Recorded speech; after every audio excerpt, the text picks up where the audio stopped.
amores, tudo bem? Vamos para mais uma aula de hoje e a aula seria de geografia. Então hoje eu vou pedir para vocês pegarem o livro de vocês de geografia e abrir na página 103. Vamos lá.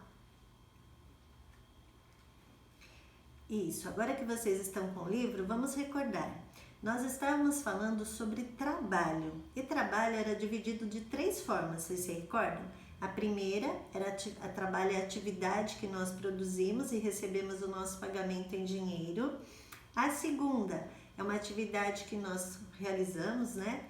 Mas é feita uma troca, por exemplo, lá do marceneiro e do fotógrafo. Foi uma troca de benefícios. E o terceiro, que é a ação do homem sobre a natureza para se beneficiar, que era lá a argila que fazia a panela de barro. Então agora na página 103 nós vamos falar sobre as atividades econômicas por setores. Então assim, o trabalho ele gera riquezas e consequentemente o país cresce. Então, para facilitar a vida de todos e definição do que é trabalho, que tipos de trabalhos que acontecem, como são os trabalhos, resolveram fazer ali a classificação dos setores de cada uma dessas atividades. Então, cada atividade era separada por setores de economia. Vamos lá conhecer os setores. Observem ali as figuras da página 103. O primeiro ali é a criação de gado. Então, esses setores que foram divididos a economia são 5. O primário, o secundário, terciário, quaternário e quinário. Quais profissões ou quais atividades entram em cada um desses setores? O primeiro ali, ó, o gado, é o setor primário, é tudo que vem da natureza, que já está no mundo disponível para o nosso uso, que seria a agricultura, a criação de gado, a pesca, a caça, a extração de minerais, por exemplo, podemos retirar prata, ouro, petróleo, manganês, tudo do nosso planeta. Então, tudo isso é classificado como setor primário. Esse é fácil de lembrar. O secundário, lembra quando houve a Revolução Industrial, que se criaram máquinas? A partir daí, então, tudo que for maquinário faz parte do setor secundário. E entre os maquinários estão incluídos também os carros, trens, ônibus, tudo isso é considerado como máquina, faz parte do setor secundário. Também faz parte desse setor a construção civil, que é a construção daqueles prédios enormes, de pontes, de viadutos, tudo isso é considerado. E a produção de energia elétrica. Então, esses 3 itens são considerados setor secundário. O terciário é bem fácil, é aquele que a gente está acostumado no nosso dia a dia. Vamos supor, o comércio, o dentista, o psicólogo, o médico, o professor, o pessoa que recolhe o lixo, que mais? Dentista, tudo que a gente está acostumado no nosso dia a dia, que a gente utiliza e necessita, é considerado setor terciário. Agora, o quaternário são atividades intelectuais. O que seriam atividades intelectuais? Seriam o TI, que trabalha com a informação. Isso que nós estamos fazendo faz parte do setor quaternário. É a segurança da informação, os jogos que vocês utilizam, tudo isso faz parte desse setor. Também tem a produção cultural, que seriam exposições, teatro, cinema, e pesquisa científica, pesquisas de vacinas, por exemplo, remédios, pode ser pesquisas também de estudos, de livros. Tudo isso é considerado nessa pesquisa e tudo isso faz parte do setor quaternário.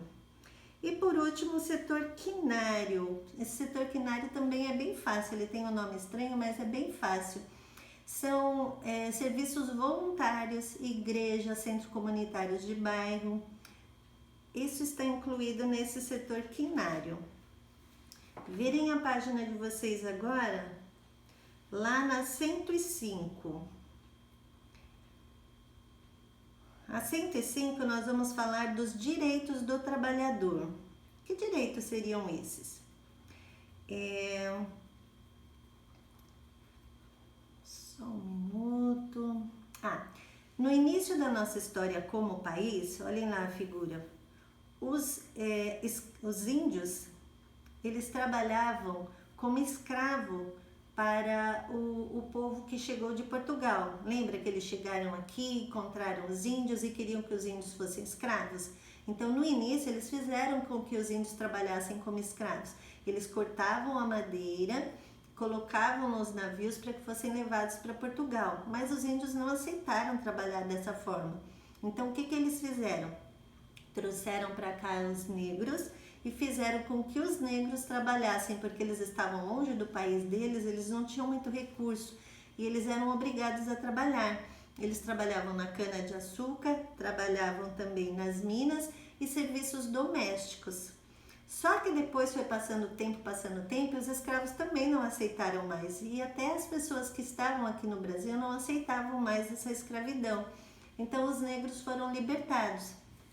A partir daí, precisava de pessoas que fizessem esses trabalhos. E quem ia fazer? Então, os donos de fazendas, né, eles contratavam pessoas e pagavam um salário para que essas pessoas trabalhassem para eles. Então, a partir daí, iniciou-se o trabalho pago em dinheiro. Vamos lá. Você sabia que salário vem de uma palavra do latim que significa pagamento com sal? Estranho, né? Salário, pagamento com sal. Sal era um produto muito raro e muito caro. Então as pessoas faziam o trabalho delas e recebiam saquinhos de sal para que elas pudessem utilizar. Então daí surgiu a palavra salário. Só que atualmente a palavra salário significa pagamento em dinheiro, não é mais pagamento com sal. Já imaginou? Se todos nós trabalhássemos para ganhar o sal, um saco enorme de sal, o que nós iríamos fazer com ele? Então, pagou-se a partir daí em dinheiro. Mas agora vamos lá para a página 106, onde nós vamos falar sobre as leis em benefício do trabalhador. Que leis são essas? Lá no século XIX, não havia no Brasil lei que determinasse como era o trabalho, quais eram os direitos do trabalhador. Então, o que acontecia? Eles eram obrigados a trabalhar até 12 horas por dia, todos os dias. Eles não tinham direito a descanso, não tinham direito a férias, e o salário deles, eles recebiam apenas o que o patrão desejasse. Vamos supor que o trabalho que ele realizasse, ele deveria ganhar R$500. Mas se o patrão dele falasse, eu vou te pagar só R$100, ele não tinha como reclamar, ele tinha que receber aqueles R$100 e ficar quieto. Mas isso mudou.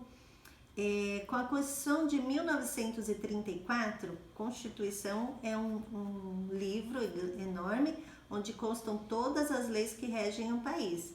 A partir dessa Constituição de 1934, os trabalhadores passaram a ter seus direitos garantidos. Quais seriam esses direitos? Trabalhar 8 horas por dia, ter descanso no final de semana, ter férias remuneradas, ter um salário mínimo, ter carteira assinada, assistência médica. Então, a partir daí, ele começou a ter todos esses direitos. Facilitou bem a vida deles, né? Então, vocês se lembram do feriado do dia 1º de maio? Bem legal ficar em casa, né? Então, o Brasil e diversos outros países comemoram no dia 1º de maio o Dia do Trabalhador.